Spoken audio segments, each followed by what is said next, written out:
What is up, everybody? Welcome aboard the Fantasy Fast Track. Today we were talking about 5 buy low candidates that you should be trying to trade for in all of your fantasy leagues.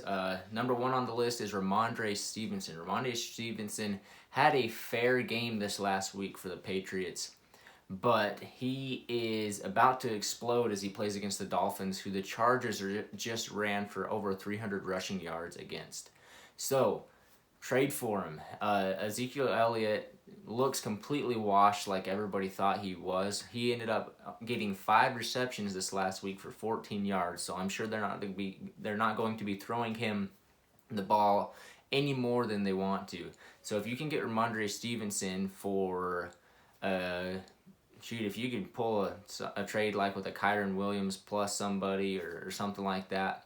I know Ramondre Stevenson has some fairly high draft capital, but if you can, or even like a Joe Mixon and somebody, just to get Ramondre Stevenson on your team, it looks like they are going to use Ramondre Stevenson a lot with the Patriots and definitely be throwing him the ball.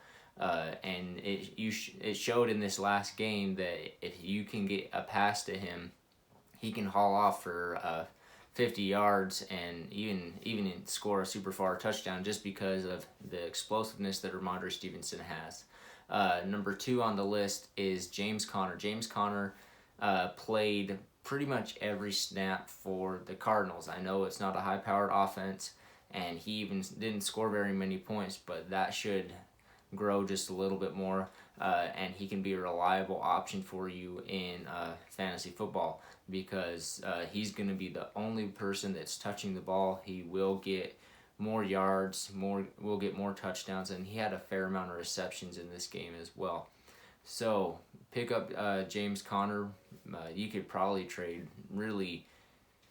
I mean, you could probably get a hurt Kenneth Gainwell in trade for that. That's somebody I would be trying to deal. You could probably deal a Khalil Herbert, who looks like Roshan Johnson may be taking some of the workload off of him, and just even a low end RB3 because everybody knows that and thinks that James Conner is an injury prone player, and you stack that with being on the Cardinals, then he won't be a very viable fantasy option. But I mean, we're not playing for injuries. We're playing to win. So if James Conner remains healthy, you've got a good running back on your hands.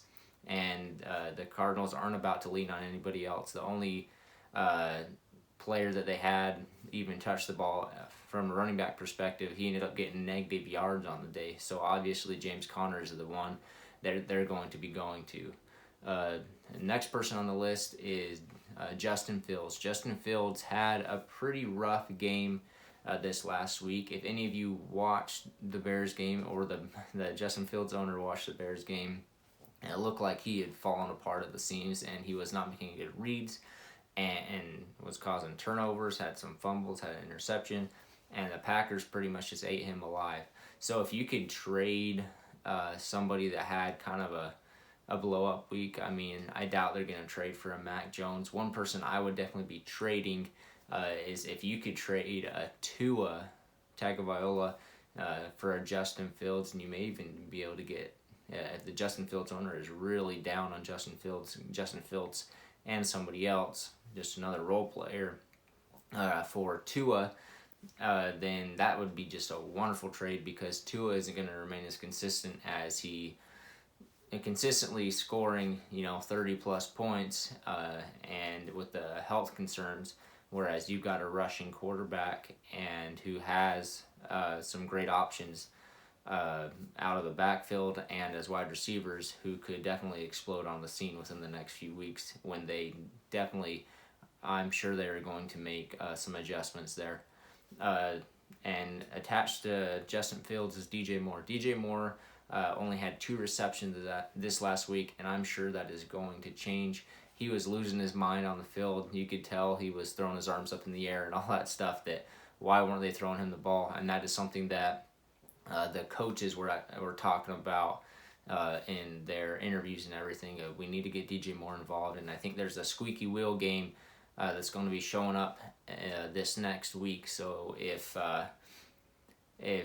you don't trade for him now, he's going to blow up, and you won't be able to get him at such a low low option. He only scored 3.5 fantasy points, so in a half PPR.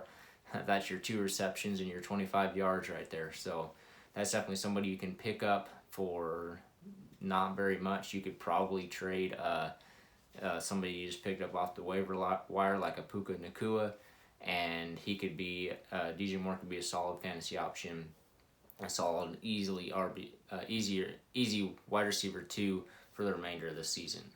The next person on the list is Mike Williams. Mike Williams didn't have a very good game this last week. He had 6.5 fantasy points in a half PPR scoring. But being attached to somebody like Justin Herbert, he's liable to blow up at any week and score you 25 to 30 fantasy points.